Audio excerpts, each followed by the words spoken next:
ఎన్నికల ఫలితాలు రాకముందే ఇద్దరు పవర్ఫుల్ ముఖ్యమంత్రులు తీసుకున్న నిర్ణయాలు ఇప్పుడు దేశవ్యాప్తంగా హాట్ టాపిక్ అయ్యాయి.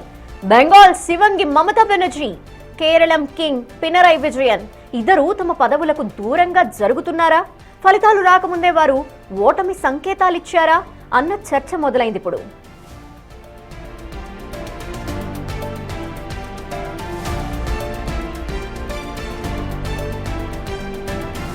పశ్చిమ బెంగాల్ రాజకీయాల్లో గతంలో ఎన్నడూ లేని విధంగా ఊహించని పరిణామం చోటు చేసుకుంది.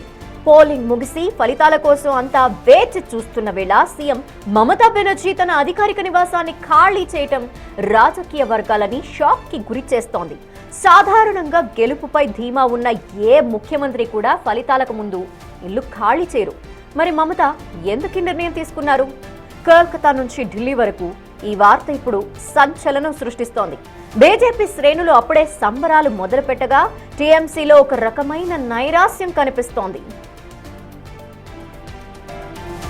అటు కేరళలో కూడా అదే సీన్ కనిపిస్తోంది. కమ్యూనిస్ట్ కంచకోట బదలవుతోందా అన్న అనుమానాలకు సీఎం పినరయ్ విజయన్ స్వయంగా ఆజ్యం పోశారు. కౌంటింగ్ కి ఇంకా కొన్ని గంటలే ఉండగా తన ఎక్స్ ఖాతాలో చీఫ్ మినిస్టర్ అనే హోదాని విజయన్ తొలగించారు.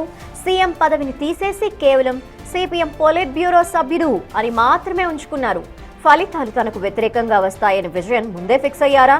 అందుకే గౌరవప్రదంగా తనంతట తానే తప్పుకుంటున్నారా అనే సెటైర్స్ విపక్షాల నుంచి పేలుతున్నాయి. దేశంలో అత్యంత పట్టున్న ఇద్దరు ముఖ్యమంత్రులు సరిగ్గా కౌంటింగ్ కి ముందే ఇలాంటి నిర్ణయాలు తీసుకోవటం సాధారణ విషయం కాదు. ఈ రెండు రాష్ట్రాల్లోనూ బీజేపీ విపక్షాలు పుంజుకుంటున్నాయన్న సంకేతాలు స్పష్టంగా కనిపిస్తున్నాయి. మరి కొద్ది గంటల్లో వెలువడే ఫలితాలు ఈ ఉత్కంఠకి తెరదించనున్నాయి.